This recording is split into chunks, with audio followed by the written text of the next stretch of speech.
பரலோகத்திலிருந்து ஒரு விளம்பரம் வந்தது பார்த்தீங்களா? Friend request. அருமையான தேவனுடைய பிள்ளைகளே, பலவீனர்களாகிய நம்மை போல அநேக ஃப்ரெண்ட்ஸு நம்முடைய தகப்பனாகிய தேவனுக்கு வேணுமா? அப்படியே சொல்கிறாரு பாருங்களேன். எப்படி சொல்கிறாரு? ஆபிரகாமை தனக்கு சிநேகிதன் என்று சொல்லுகிறார். லாசரு மரித்து அடக்கம் பண்ணப்பட்டாயிற்று. அவனை உயிரோடு எழுப்ப செல்லும் பொழுது இயேசு கிறிஸ்து சொல்கிறார், வாருங்கள், நம்முடைய சிநேகிதனாகிய லாசரு நித்திரையாக இருக்கிறான், மரித்து போனான்னு சொல்கிறார் பாருங்க. கவனிக்கிறீங்களா?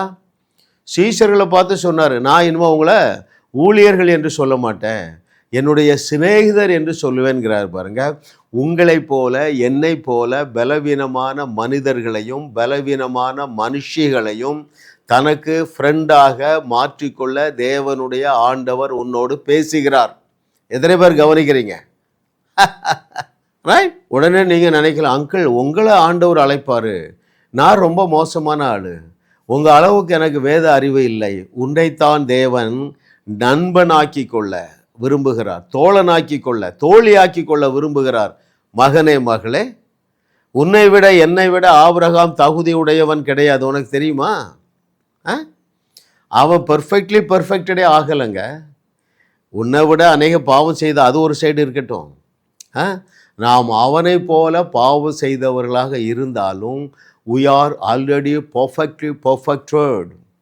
எந்த வசனம் சொல்லுது? கொலோசையர் 2:10, எபிரேயர் 10:14. எதனால நம்ம பர்ஃபெக்ட்லி பர்ஃபெக்டட்?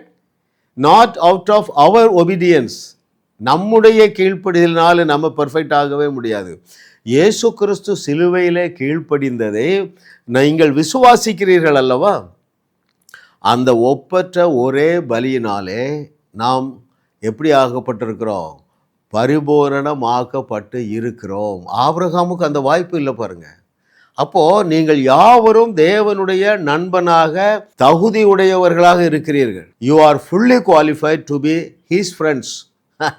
எவ்வளோ நல்ல செய்தி பாருங்களேன். எனவே நீங்கள் திடன் கொள்ளுங்கள், எனவே நீங்கள் தைரியம் கொள்ளுங்கள். பாருங்கள், ஐயா இதற்காக தான் ஆளு பிடிக்க தாங்க வந்தார். அப்படி என்றால் என்ன பொருள்? நம்முடைய முதல் பெற்றோரே இதற்காகவே சிருஷ்டித்தார், அவர்களோடு ஐக்கியம் கொள்ள. திரியேக தேவன் தன்னை போல ஒரு சிருஷ்டியை உண்டாக்கி என்ன செய்ய விரும்பினார்? கொஞ்சி குலாவி தன்னுடைய ஐக்கியத்தை பகிர்ந்து கொள்ள விரும்பிதான் தினந்தோறும் பகலின் குளிர்ச்சியான வேளையில் எங்கே வந்தார்? ஏதேன் தோட்டத்துக்கு வந்தார். That is the ultimate plan of the Trinitarian God. திரியேக தேவனுடைய விருப்பமே அவர்கள் அனுபவித்த அந்த மகிழ்ச்சியை, அந்த கொண்டாட்டத்தை, அந்த குதூகலத்தை அநேகரோடு பகிர்ந்து கொள்ள வேண்டும் என்பதற்காக தான் தன்னை போல தன்னுடைய சாயலிலே தன்னுடைய ரூபத்திலே மனிதர்களை படைத்தார் பாருங்களேன். அப்போ இன்றைக்கு நீங்கள் ஒரு டிசிஷன் எடுங்க, இதை ஏற்றுக்கொள்ளுங்க. எதை ஏற்றுக்கொள்ளணும்? தேவன் என்னோடு ஃப்ரெண்ட்ஷிப் வைத்து கொள்ள விரும்புகிறார். இதற்கு தடையாயிருந்த நியாய பிரமாணம் கட்டளைகளை தகர்த்து கொண்டு ஒழிச்சிட்டாரு. எபேசியர் 2:14-15-16. இதை ஏற்றுக்கொள்ளுங்கள்.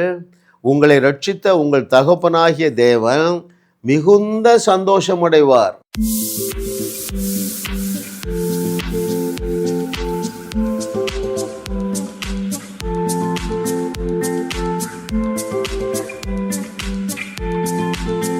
ஜாஸ் மினிஸ்ட்ரீஸ் யூடியூப் சேனலில் தொடர்ந்து செய்திகளை கேளுங்கள், சப்ஸ்கிரைப் செய்யுங்கள், வீடியோக்களை லைக் செய்து பலரோடும் பகிர்ந்து கொள்ளுங்கள். அவர்களும் ஆசீர்வதிக்கப்படட்டும்.